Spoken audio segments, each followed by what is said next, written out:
Hello everyone, and welcome again to another episode of the Tacoma Cyclist. I am the Tacoma Cyclist, and with me as always is my trusty sidekick, the Boogeyman.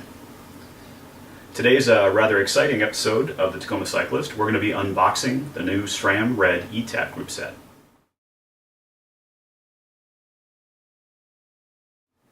As part of our unboxing video, we're also going to do a quick pairing of the electronics, and we're going to follow up shortly with another video for the installation of SRAM Red group set, eTap specifically. And of course, we're going to do some first rides and a long-term review associated with it too. First, let's do the unboxing, and we'll do some weighing as well. The first thing you'll notice about the SRAM Red eTap group set is that it ships in a beautiful box. Just a nice little bit of detail to attention. Of course, black and red, their color scheme. And a nice little statement on the inside lid there. Now you'll notice here that there's a couple red tabs to help you pull this out. These boxes are packed in there pretty tightly, so if you don't do the red tabs correctly, you're probably not going to be very happy. One thing I tried to do right off the bat was pull this red tab, and I learned very quickly that this and this are just one continuous piece. So when you go to unbox, make sure you just grab both ears and pull up. This is the firmware update dongle. This doesn't actually go on your bike, so we're not going to worry about weighing this. All this basically is an Ant Plus dongle that plugs into your computer and allows you to do your firmware updates.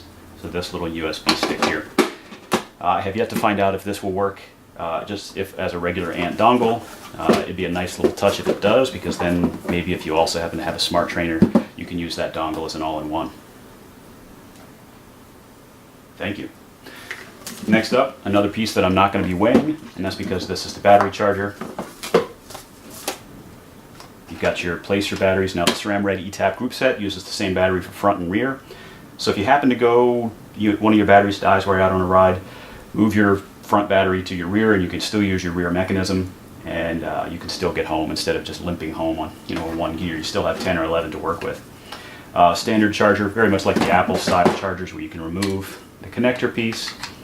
And it's got your standard 110 US, and it's also got European and Asian plugs as well, and then of course a micro USB.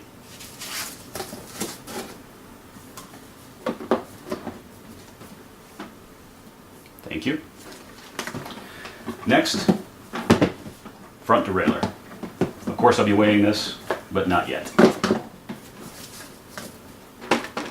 Nice little reminder to see the manual first before you try to set this up. Now pairing these electronics is actually pretty straightforward and pretty easy. We'll go through that very shortly, but it tells you, of course, don't try to do this until you've read the manual. This is a battery cover for when you're ready to put the battery on, and then of course your battery. Nice touch about this. I was a little bit concerned when I first saw this that this was the way that the group set connects on.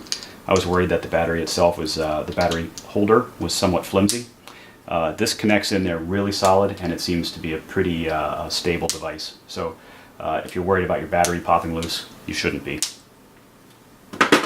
And another nice touch on this, if you can see this here, you've got a little switch that you can throw back and forth if you don't mind damaging your fingernails, that says battery empty or battery full.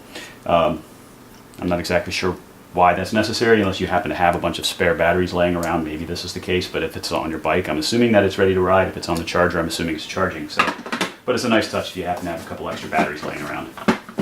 So we'll weigh that shortly with the battery intact.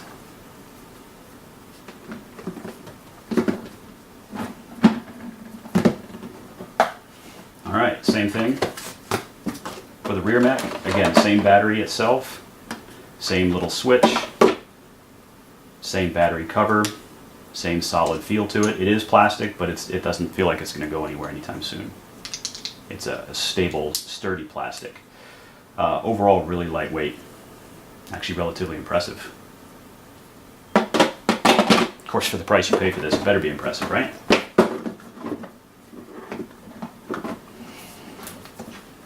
There you go. Left shift lever.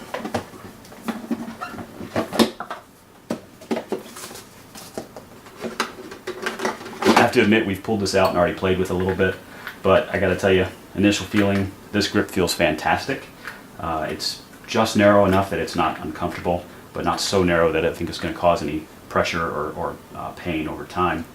The feel of the shifts is very positive. There's like a little tiny bit of give, so you know that you're kind of pressing it, but then you'll feel the click. But your travel for that is not very far, maybe 3 or 4 millimeters total travel. And again, that positive click. And you'll see here that when you click, I don't know if you can see that LED, but that LED lights up to show that it's clicking. Of course, if you're riding, you won't care about that, but when you're doing your setup, you will.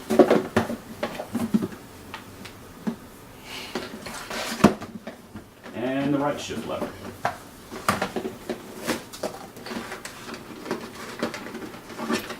No surprise, but it's the exact same setup, just on the opposite side. Again, just a little bit of give before it actually clicks, and then you feel the click, and it's a very positive feeling.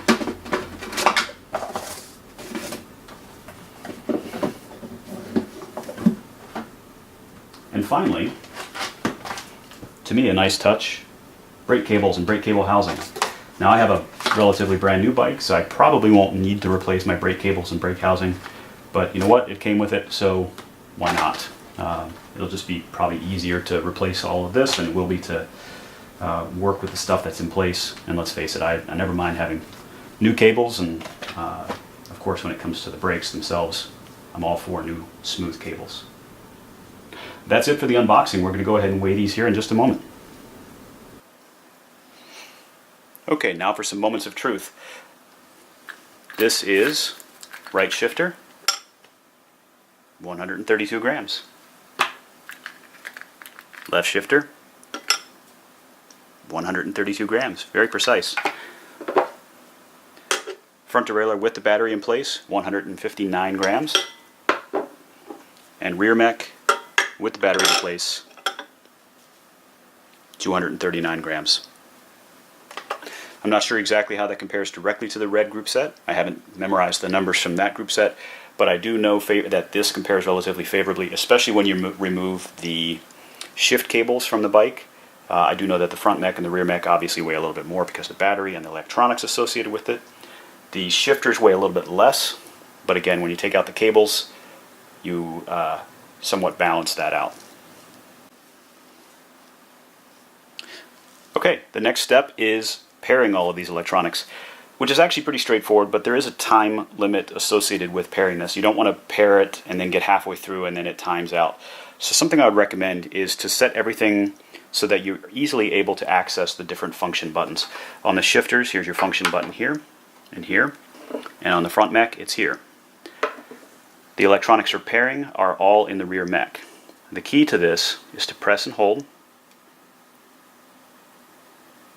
until it begins to blink. Once it begins to blink, you're now in pairing mode, and you do the same thing with each other device. You press and hold until it blinks. Press and hold until the light blinks. Guess what? You press and hold until the light blinks. And then you end the pairing simply by pressing this and turning it off. Now,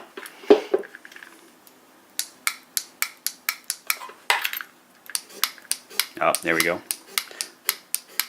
You can get the unit to dance.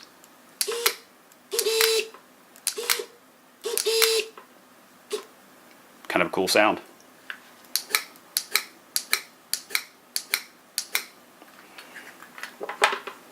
Now we're ready to install. One quick thing I want to point out. The Boogeyman asked a pretty good question just a moment ago. He said, how quickly do you think you can make that shift? Now I've seen some videos online saying that the SRAM Red eTap group doesn't shift very quickly on the rear mech. And I just want to point out something here.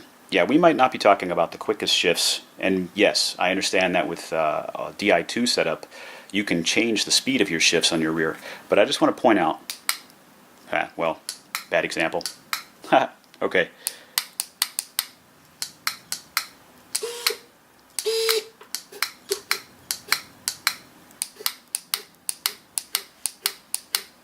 Notice how quickly that shifts. If that's not shifting quick enough, well, I think you must have some pretty fast fingers on your mechanical group set. Thanks again for visiting the Tacoma Cyclist. Be sure to subscribe and be sure to share us with your friends as well. And also, stay tuned for some exciting videos where we install the SRAM Red eTap group set, do some test rides on it, and then eventually do a long-term review. Thanks!